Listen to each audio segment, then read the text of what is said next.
Magandang afternoon, morning, evening sa lahat ng mga banateros worldwide. Kamusta naman po ang buhay-buhay?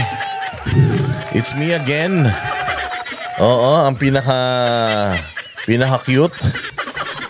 Oo, na buraot vlogger sa balat ng lupa. Another day, another buraotang sessions.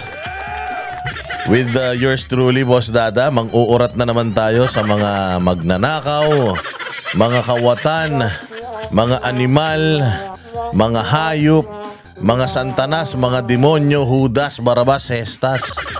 In short, BBM administration.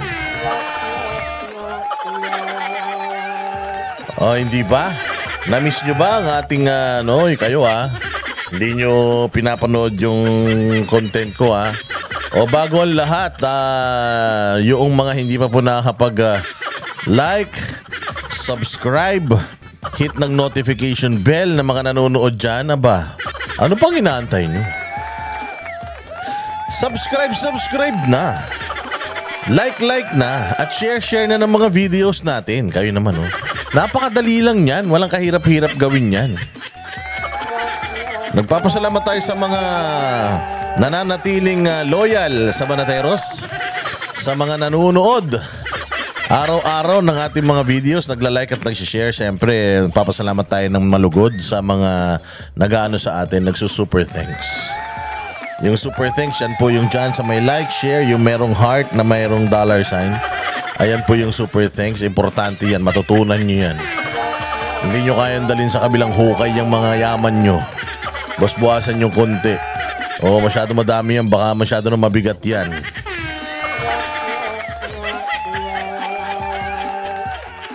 At kahapon mga bossing, kahapon tayo ay nagpunta tayo dyan sa Supreme Court. At tayo po ay nag-file ng petition para mapigilan po yung impeachment complaint kay VP Sara na napipinto. Balita ko, meron akong isang malupit na balita. Binabarnisan na daw yung mga gagamitin dyan sa... Yung mga dating ginamit sa impeachment ni Corona yata yun, no? Yung dating ginamit ng impeachment ni Corona, pinipinturahan na daw ulit ngayon. So the chances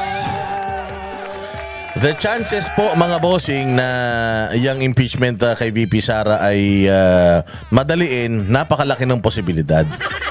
Kasi nakikita ng administrasyon kung gaano kalakas yung mga kandidato ng oposisyon, which is yung PDP laban. Kaya sabi nila ngayon pa lang, habang tatatlo pa lang sila, tirahin na natin yan. Kaya minamadali ng mga kumag. Kaya minamadali ng mga kawatan. Lalo-lalo na nag-file pa tayo ng petition diyan sa for TRO diyan sa Supreme Court. At sabi ko nga sa inyo, nung tinanong nga tayo ng media kung bakit tayo nag-participate diyan sa petition na yan, sabi nga natin, kaming mga banateros, hindi lang kami puro sita. Kapag merong chances, may pagkakataon talaga, gagalaw po kami para sa bayang Pilipinas. At isa po itong ginawa namin na pagpa-file ng TRO dito sa impeachment hearing ni VP Sara dyan sa Senado dahil kabalbalan, unconstitutional, hindi sumunod sa tamang proseso, at pamumulitika lang. Ang daming problema ng bayang Pilipinas. Pero inuuna nila yung mga ganitong proceedings na will bar them. Bar meaning itatie up sila nito Matatie up sila dito mga bossing para hindi sila makakagawa ng batas. Kaya nga natin sila hinalal para gumawa ng batas Although kasama yan sa kapangyarihan ng Senado ang maging impeachment court kapag may impeachment. We are not stopping anybody from impeachment, lalo na yung mga impeachable government officials natin. It's just that dapat lang po dumaan sa tamang proseso yung impeachment, hindi dahil kalaban lang, hindi dahil malakas sa 2028, hindi dahil hadlang. Maling-mali po yun. Maling-mali yun. Kasi kung makikita mo doon sa articles of impeachment nilang supot, talagang pinilit. At saka ito nga po yan, meron pong 4 na impeachment complaint, mga bossing. 4 na impeachment complaint. Yung pong tumakbo, yung pong articles of impeachment, kinuha doon sa pang-4 na reklamo. Anong nangyari doon sa 3?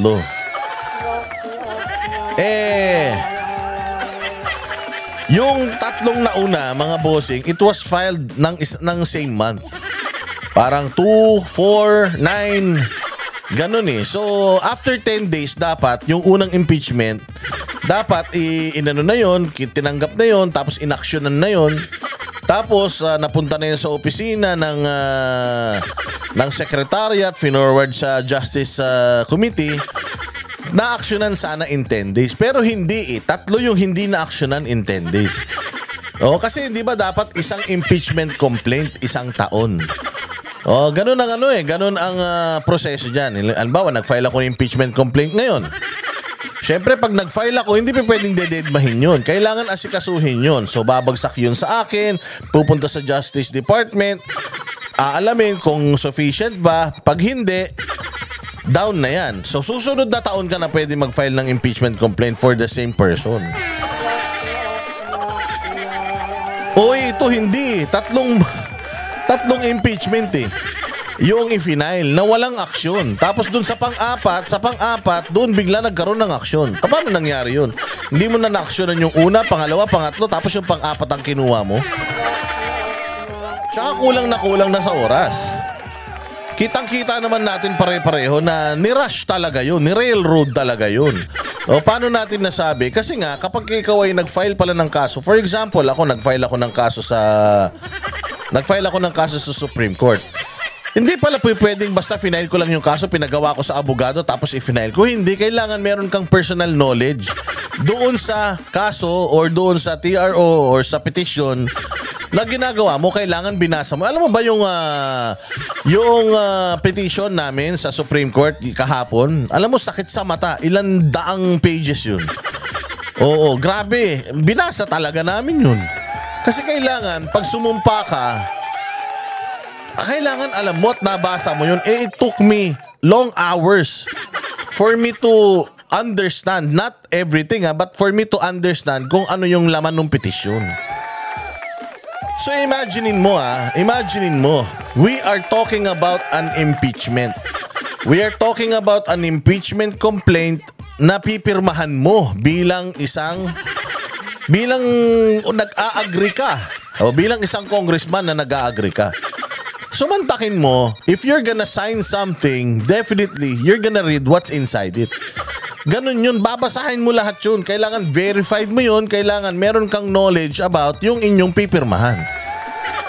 Paano ka magkakaroon ng knowledge tungkol dun sa iyong pipirmahan kung 1,000 pages yan? Kahit 15 minutes, 30 minutes pa yung ibigay mo sa sarili mo, you will not be able to finish all the pages. Why?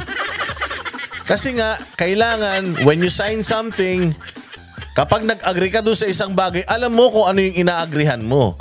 Kung pinirmahan mo lang nang hindi mo binasa yung pinirmahan mo, ibig sabihin, tatarantaduhan yung pirma mo. Diba? Ibig sabihin, walang kwenta yung pinirmahan mo kasi hindi mo naintindihan Yun yung isang pinopoint out natin. Na sa dami nung pumirma, 200 plus, hindi akma yung oras. So isa yan sa mga inaan natin. Kaya nga nila yan minamadali ngayon kasi nga nakikita nila na yung PDP laban lumalakas. Pastor Apollo Kibuloy palakas ng palakas. Jimmy Bondoc palakas ng palakas.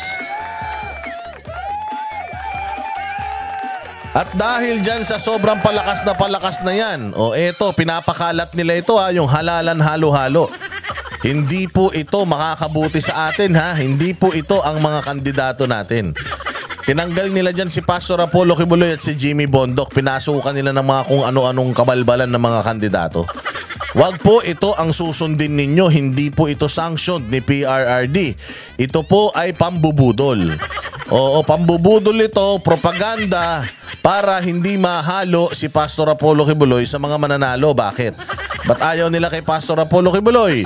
Si Pastor Apollo Kibuloy po ang magpapapatay sa lahat ng mga magiging kawatan at mga kawatan na mga empleyado ng gobyerno. Death penalty ang isusulong at zero corruption. Zero corruption. Sabihin nyo, hindi na naman posible yan. Posible po yan. Meron po siyang Exhibit A. Ang KOJC. Tingnan nyo kung gaano kaunlad. Tingnan nyo kung gaano ka-progresibo. Tingnan nyo kung gaano ka-established at kung gaano ka-stable. O, yan po. Kaya wag kayong maniniwala dito sa mga ganitong mga propaganda shit, ha? O, lahat ito ay kakupalan lang. Hindi totoo yan. Okay? Hindi totoo yan. Iboto nyo. Iboto nyo. Ayan. Ang Pastor Apollo Kibuloy, tandaan ngayong eleksyon, siya po ang maglulunsad ng death penalty sa mga korap, mandarambong, magnanakaw. Tuluyang susugpuin ang salot at na droga at CPP, NPA, NDF. Tagapagtanggol ng mamamayan laban sa pang-aabuso ng gobyerno, makakalikasan, kalinisan ay kagandahan at kalusugan. Yan po O, ayan, number 53 sa balota, si Pastor Apollo Kibuloy at ang buong PDP laban. Okay? Ang buong PDP laban, nandiyan dyan yan. Pero hindi yan ang ating pag-uusapan. Oo, intro pa lang yan. Ang totoong pag-uusapan natin mga bossing, itong kumag na ito. Ito ilabas natin ha. Ang totoong pag-uusapan natin, syempre, itong kumag na ito. Ipakita lang na yan. Itong kumag na ito ang ating pag-uusapan, putang ina nito. Kasi ito, hindi na talaga naubos ang kayabangan at ang kasinungalingan ng hayop na ito.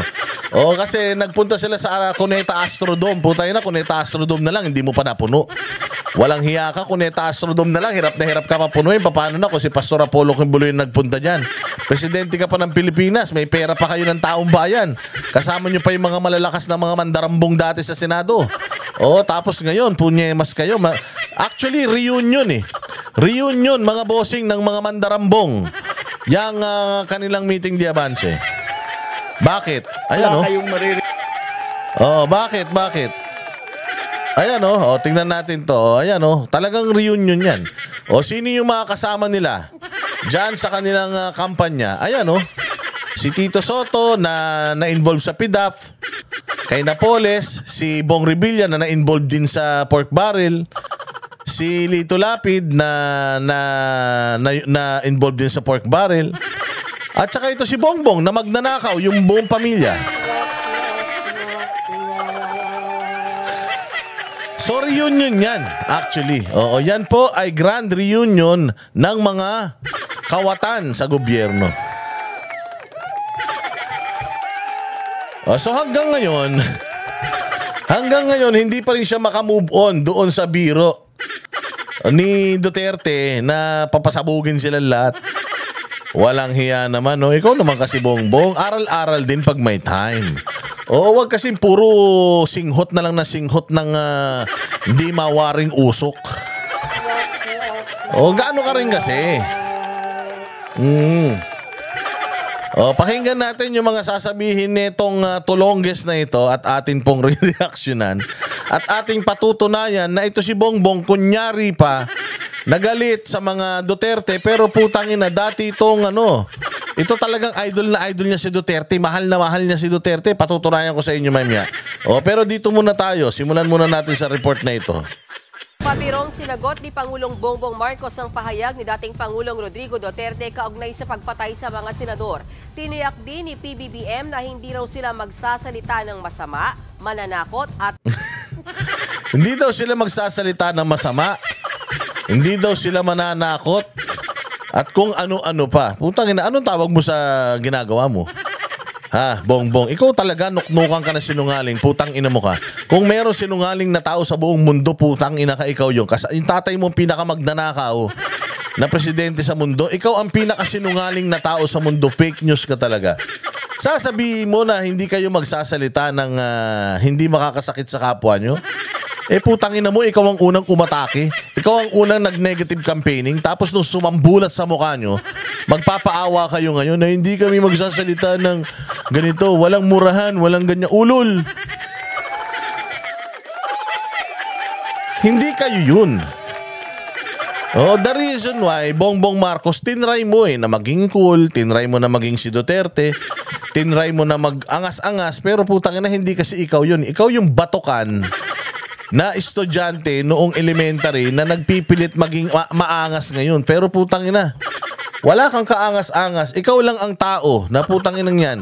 Kahit anong oras ng araw, para kang laging bagong ligo sa dami ng pawis.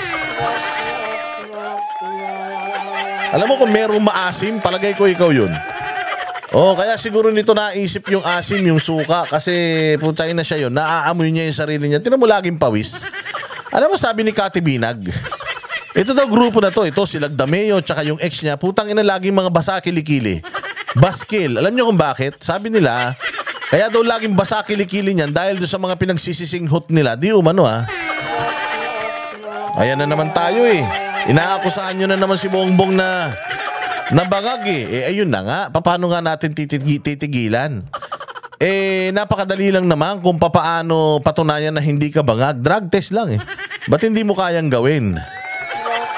Kaya bago ka magyabang, Bongbong, bago ka magyabang, siguraduhin mo na talagang matapang ka. Pa-drug test ka. Plain and simple, pa-drug test ka, hair follicle test. Kung talagang matapang ka at kung talagang matino ang utak mo. Pero hanggat hindi mo ginagawa yan, Bongbong, putang ina, hindi mo makukuha ang respeto namin at abangan mo ang mas marami pang mga ganitong content patungkol sa'yo. Sige, pasok. Magmumura sa kampanya. Nasa frontline ng balitang yan, si Raylan Pawi. Oy, bawal daw magmura. Hindi daw sila ganun. Hindi daw ganun si Bongbong sige. Mamaya. Bago magbigay ng talumpati sa campaign rally ng Alyansa para sa Bagong Pilipinas sa Pasay, pabirong sinipat ni Pangulong Bongbong Marcos ang senatorial lineup ng administrasyon. Pagbigyan niyo po ako at Diyos, nagpapakul ka pa. Putangin na mo ka. Magkakasama na kayo sa backstage, hindi mo pa sila doon binilang. Kung kailan napunta ka dyan sa harapan, doon mo pa sila binilang, di ka na marunong magbilang.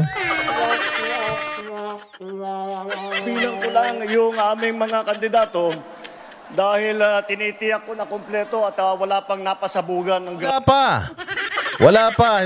Kompleto pa kayo ngayon. Kompleto pa kayo ngayon.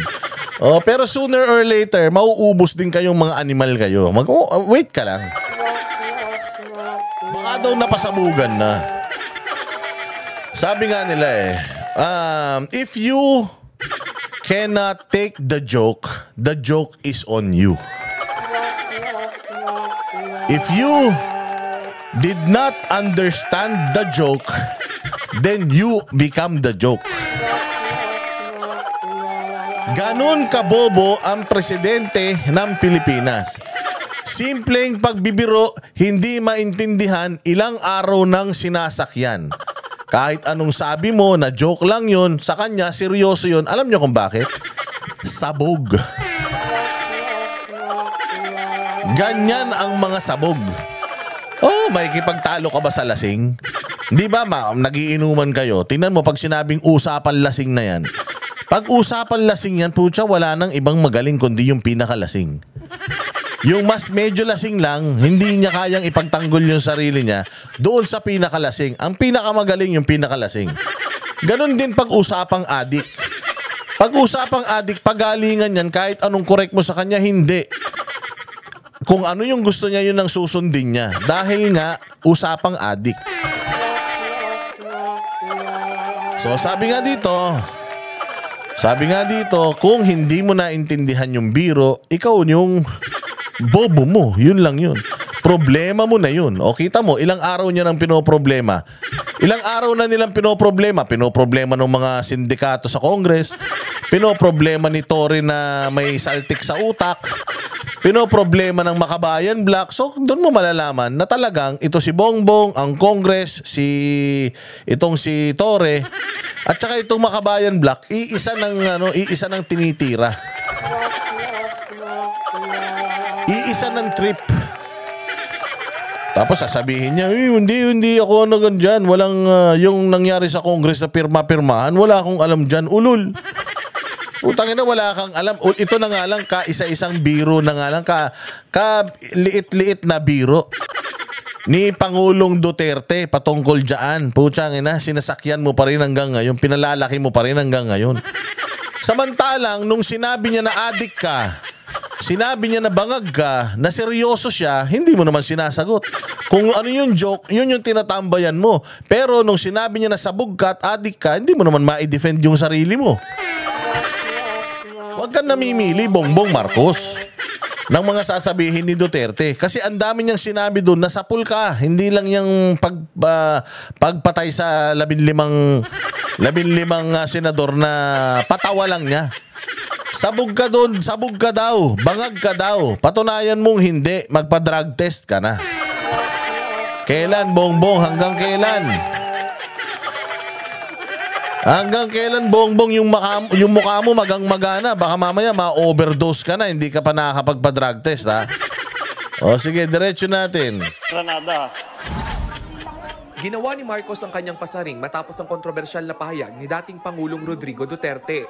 Nabanggit kasi ng dating Pangulo na dapat patayin ang 15 senador para makapasok sa Senado ang kanyang mga kaalyado.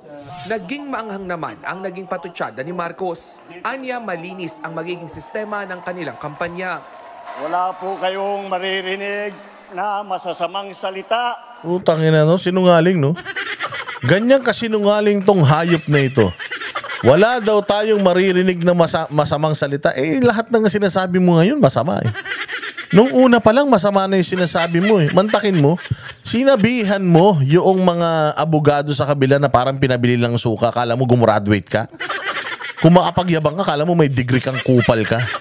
Putang ina mo, wala ka rin naman pinag-aralan.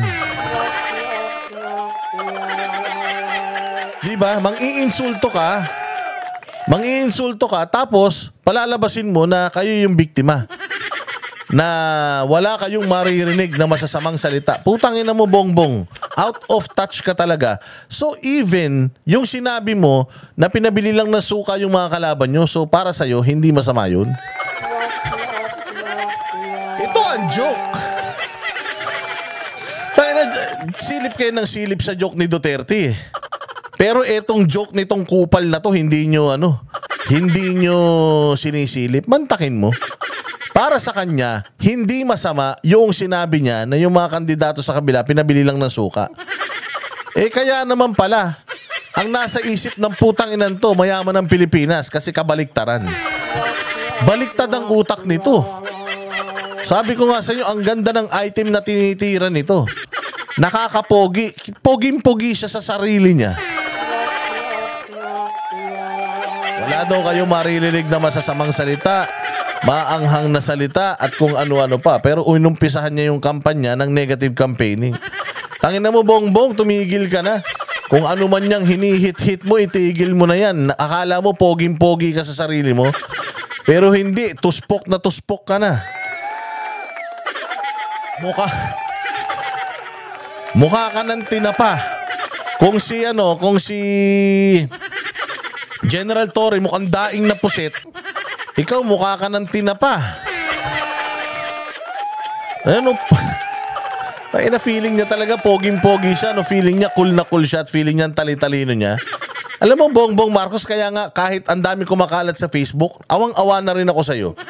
Kaway ka ng kaway, walang kumakaway sa'yo. Hindi ka mahal ng tao. Alam mo ba si Pangulong Duterte, maglakad lang sa mall, putang ina nagkakaroon na stampede sa mall. Ikaw siguro, Bongbong, kahit maglakad ka nakahubot-hubad sa Mega Mall, tangina baka walang lumapit sa'yo. Hindi ka mahal ng tao, Bongbong. Ayaw na sa'yo ng Pilipino, lumayas ka na. Hindi ka cool, hindi ka nakakatawa. Corny ka mag-joke. Wala ka pang alam sa bayang Pilipinas. O diretso.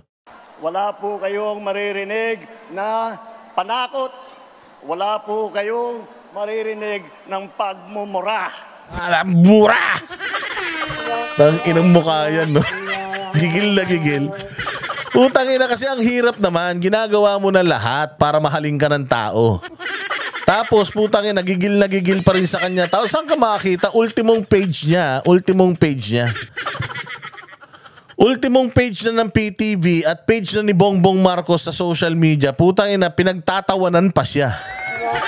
Kaya naman talagang magagalit ka, Bongbong. Palitan mo na yung style mo. Hindi na uubra yung style mong pang ogag. O yung style mo na pang mongoloid, hindi na uubra yan. Tangina, gayahin mo si Duterte, minsan lang magsalita, maikli lang, pero putang ina, ilang araw niyong pinag-uusapan. Alam mo ba, Bongbong? Kung halimbawa, mamatay ka mamayang gabi, hindi ka na magising. Alam mo ba na baka 3 days lang kang pag-uusapan? Pagkatapos nun, baka balik trabaho na yung mga Pilipino, hindi ka na nila matatandaan. Dahil putang ina, tatanungin mo yung sarili mo eh. Ano ba nagawa nitong putang inan to sa bayan natin? Ano ba nagawa ng kumag na ito sa bayan na itong putok sa buho na ito?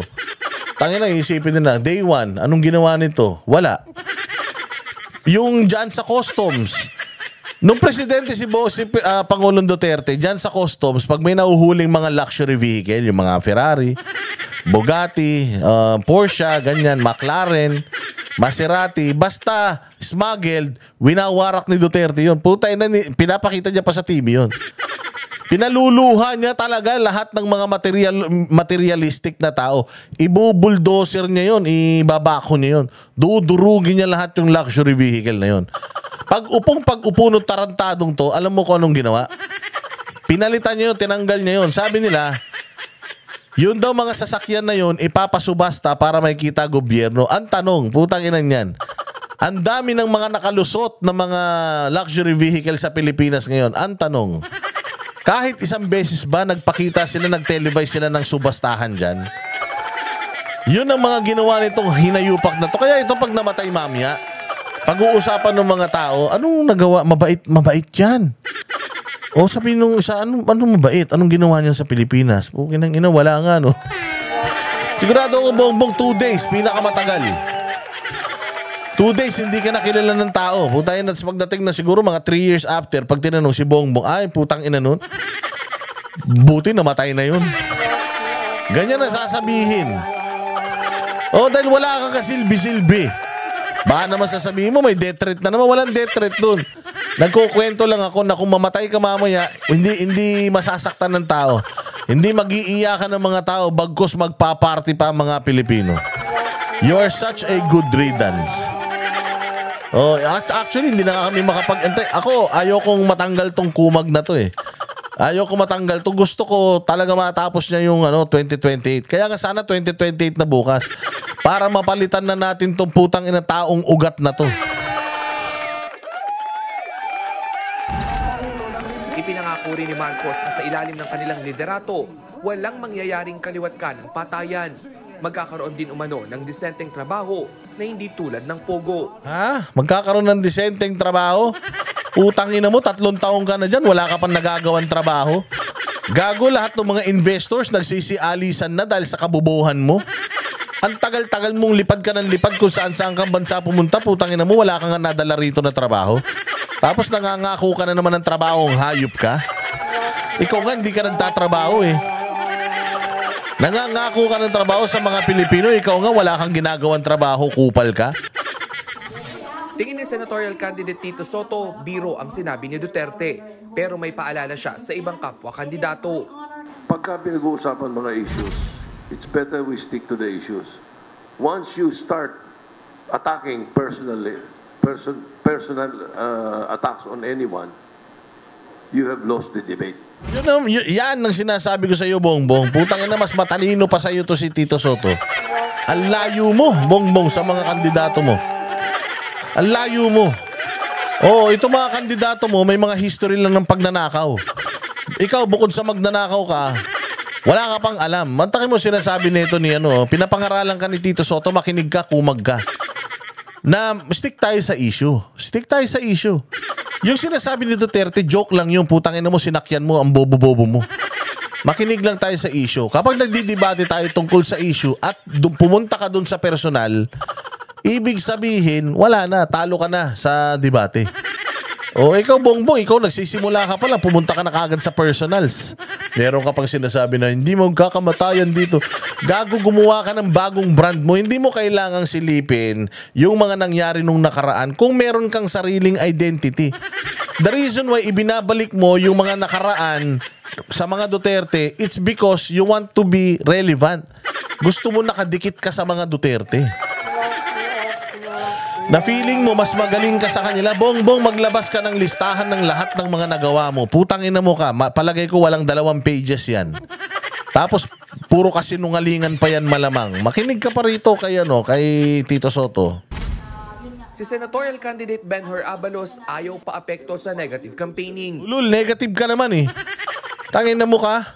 Ayaw mo magpa-apekto sa negative campaigning, negative yung yung credentials mo. Walang makaka-break nung record mo, nakauna-unahang DILG secretary na naging pinuno ng pagwasak ng simbahan sa Pilipinas. Kaya kahit hindi ka mag-negative campaigning, putang ina, kahit mag-Santa Claus ka, kahit magdamit kang Diyos, galit sa'yo tao. Gigil sa mukha mo. Mukha mo palang negative na. O kaya wag ka na mag-inarte na feeling mo matino ka, hindi ka to negative campaigning. Gago, wala kang masisilip sa mga kalaban mo. Pero yung mga kalaban mo, maraming masisilip tungkol sa'yo, kupal. Punta ka sa syudad mo, sa Mandaluyong, napayaman mo na? Napayaman nyo na Mandaluyong? Hindi po kami affected nito. Makakampanya kami, magtatrabaho kami, lalatag namin ang aming performance. Ano nga ilalatag nyo? Anong performance? Puro kayo ganyan eh. Ilabas nyo, anong nagawa nyo? Punyeta kayo, wala naman kayo nagawa. Kaya nga puro kayo generic eh. Kaya lalatag namin ang plataforma. Ano nga plataforma? 20 pesos na kilo ng bigas? Walang namatay na drug lord? Wala rin nahuling drug lord? Hoy, tumigil ka. Nahuli nyo yung alitagtag. Putang ina, 2 tonelada na bawasan, naging 900 kilos na lang. Tayo na, isang tonelada yung nawala. Tapos wala kayong nahuling drug lord. Wala kayong nahuli na ipakulong na drug lord sa loob ng 3 taon. Toneladang drugs ang nahuli nung panahon nyo. Walang nahuli kahit isang drug lord. Talaga naman walang dadanak ang dugo ng drug lord. Paano? Walang nahuhuli, nakakatakas. Di ko alam kung pinapatakas nyo o kayo-kayo rin yan.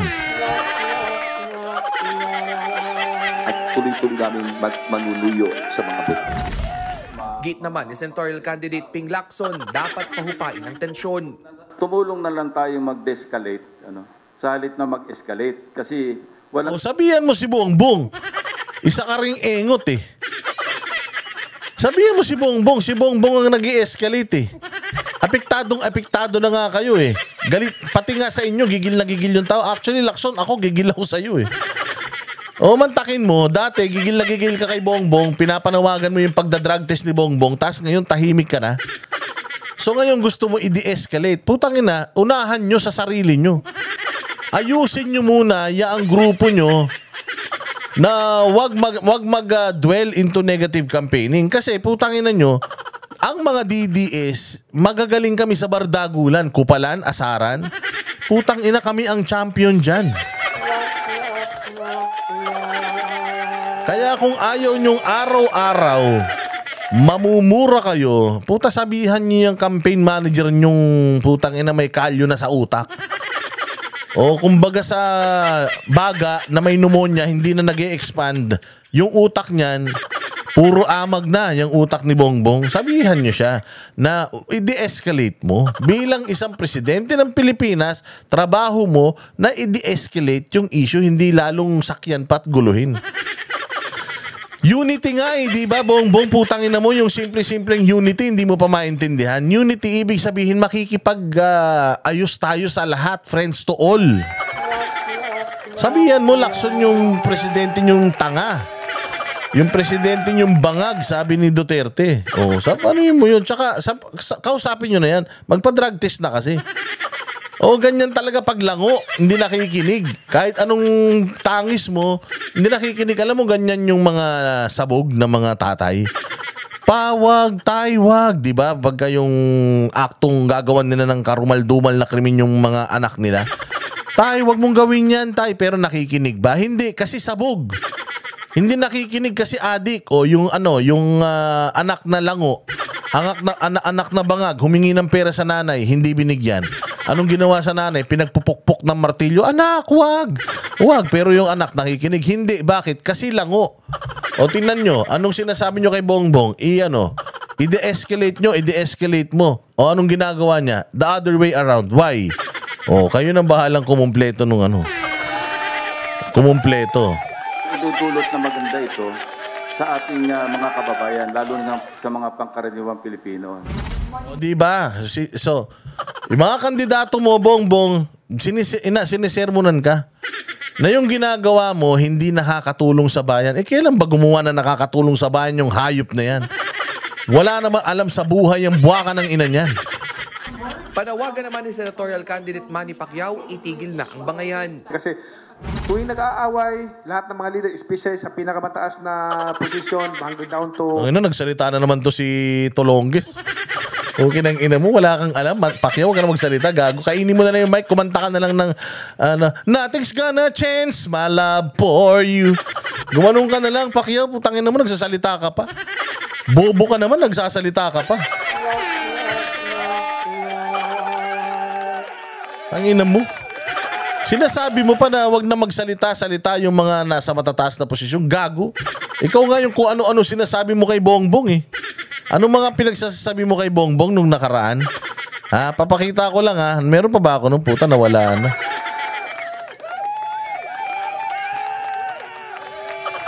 Sayang, napalitan ko na yung napalitan ko na yung isa kong video dito kung nandito pa yung video na yun. Tayo na, di sana highlight ka na namang kupal ka. O sige, diretso. Down to barangay, alam nyo ang naapektuhan yung mga mahihirap na tao. Bobo talaga. Ginamit na naman yung mahihirap, gago. Tangin na mo, ikaw ang mahilig nung magsalita ng salita kay Bongbong Marcos noon na magnanakaw eh. Martial law. Mark my words, gumaganong ka pang ulul ka. Huwag ka na nga, Manny. Tutulak pa Dumaguete at Bacolod ang partido para sa pagpapatuloy ng kanilang campaign rally. Nagbabalita mula sa frontline, Rainiel Pawid, News. Ayan ha. So ayun, so dito sinasabi dito ni Bongbong Marcos, mga bossing, ha. Sinasabi ni Bongbong Marcos dito sa kanyang kanyang campaign rally na hindi daw maganda yung pagmumura ni Duterte. Hindi daw maganda yung mga joke ni Duterte. Hindi daw maganda yung mga pamamalakad ni Duterte. O, tingnan natin kung totoong kung totoo yung sinasabi nito kung totoo yung mga sinasabi nito ni Kupal. Tingnan natin. I-fact check natin kung ito ba si Bongbong Marcos ay kupal, sinungaling, abnormal, sabog, or all of the above. Pakinggan nyo to pakinggan nyo tong sasabihin nitong abnoy na to. At maligayang bati, Mr. President. Idadagdag ko lang ang pasasalamat ng buong sambayan ng Pilipino sa lahat ng ginagawa niyo po para sa ating bansa. At para naman sa akin, magpapasalamat ako dahil alam niyo, Mr. President, marami akong natutunan sa inyo, lalong-lalo na sa communication. Turo sa akin magsalita ng diplomatic at saka malumanay. Pero dito sa nakarang 2 taon, mukhang mas effective yata yung style niyo. Sinasabi niya na mas effective daw yung style ni Duterte. Neto daw, 2 taon. Ito, presidente na siya nito 2 taon na siyang presidente nito. Pero putang na idol niya si Duterte kasi daw, he's trying to be himself pero ayaw ng tao yun. Parang mas maganda yata yung ginagawa mo po, presidente. Tangina ka, ikaw na nga nagsasabi, mas maganda yung ginagawa ni presidente kaysa sa'yo eh. Ba't hindi mo pa tinuloy-tuloy? Diretso. Halimbawa, dito sa isyong to, ako, ito yung sasabihin ko. All we ever ask from the media, foreign and local, is that you be fair in your reporting of us and understand the circumstances in which we have to exist. We want you to be partners with us in the effort of nation building. So, parang mas maganda yata ito eh. Ayan, media, wala pakialam. Sabi nila ako daw pinaka-unpopular sa international press. Wala akong pakialam, putang ina ninyo. Ito naman. Oh. Di ba idol na idol mo si Duterte? Sabi mo, dapat ganito. Oh, ulitin natin ha. Oh, anong sabi niya? Anong sabi niya? Dapat ganito eh. Oh. Maganda yata ito eh. Ayan, Oh, mas maganda yata ito eh. Oh. We want you to be partners with us in the effort of nation building. So, parang mas maganda yata ito eh. ayan media, wala akong pakialam. Sabi nila ako daw ang pinaka-unpopular sa international press. Wala akong pakialam, putang ina ninyo. Ito na. Oh, di ba? Oh. So ikaw mismo, you are acknowledging na yung style ni Duterte is genuine. Siya mismo yun. That is why people love him. Dahil kanyang genuinity. Oh, tapos ngayon nagagalit ka. Nung nakaraang taon lang, gumawa ka pa ng vlog at pinupuri mo yung klase ng pagsasalita ni Duterte. Na mas maganda pa yata yung ganito eh. Mas maganda pa yata yung ganyan eh. Tapos, ngayon ayaw mo na. Ngayon, banas ka na sa mga lumalabas sa bibig niya. Matapos mong gamitin ang mga kasikatan ng mga Duterte para manalo ka. Ngayon, ayaw mo na sa kanya. O talaga, o talaga bongbong ha. Putang ina mo ka. Hari ka talaga ng kasinungalingan. Ano pa yung mga papuri niya kay Duterte? Naman, kung sa mga dayuhan na nagkakamali sa ating kasaysayan, ganitong paliwanag ko. Oh, yung mga dayuhan daw na nagkakamali, ito daw ang paliwanag niya. Ibig sabihin, palpak siya. So dito sa video na to, inaamin niya na palpak siya. At mas epektibo yung approach ni Duterte. Yun naman pala, ano nirereklamo mo? Dati mo pa palang inamin na palpak yung approach mo eh. At mas maayos yung approach ni Duterte. Bakit sinisiraan mo si Duterte ngayon? It's very important that all Filipinos understand, especially the young ones, that the history of the Philippines did not start with the coming of the Spanish. If anyone contends that, I would just have to disagree. Pero ito yata yung naintindihan nila eh. Our history books, look at our history books noon sa amin. Who discovered the Philippines? The answer was Magellan. Kung ako ang presidente noon, sampalin kita pag ginawa. Ito pa. Ito. Tingnan mo. Tuwan-tuwa ka pagka ganun si Duterte. Tinagaya mo pa nga eh. Kaya lang mali ka eh. O diretso. Paborito nating mga EU. Ito yung sinabi ko sa kanila. We're friends in the EU. O yan ha, friends in EU. Putang ina. Friends in EU. Mga ganyan-ganyan ka pa. Puta ICC, gusto mo nang papasukin dito sa Pilipinas eh. Tapos ngayon, umaano-ano ka, umiepal-epal ka. Please respect the fact that the Philippines is a sovereign nation. But as such, although we disagree, we are always open to all your comments and observations as long as it is constructive through this effort of nation building. But it turns out, this is the language that they understand. Sila yun eh. Sino? France, Britain. Tapos yung EU ngayon, as the goal to condemn it. As again, I repeat it, fuck you. Kaya Diba idol na idol ni BBM si Bongbong ay si Pangulong Duterte? Happy birthday, Mr. President. Happy birthday, my friend. Huwag nyo nang Oy, happy birthday, Mr. President. Happy birthday, my friend. Wow, feeling close. Tangina mo, friend mo naman pala eh. Friend mo naman pala. Bakit tinrider mo? Tangina, kahudas ka talaga. Meron ka pang happy birthday, my friend. Huwag mo nang pinagpapapansin yung mga... tinan ninyo gagayahin niyo yung style ni Duterte dito. Kaya happy birthday, Mr. President. Happy birthday, my friend. Huwag nyo nang intindihin yung mga Happy birthday. Wow! Ang cute-cute mo, Bongbong. Utangin na mo. Napaka-cute mo dito sa video mo na to. O, kita mo, di ba? Huling-huli sa akto.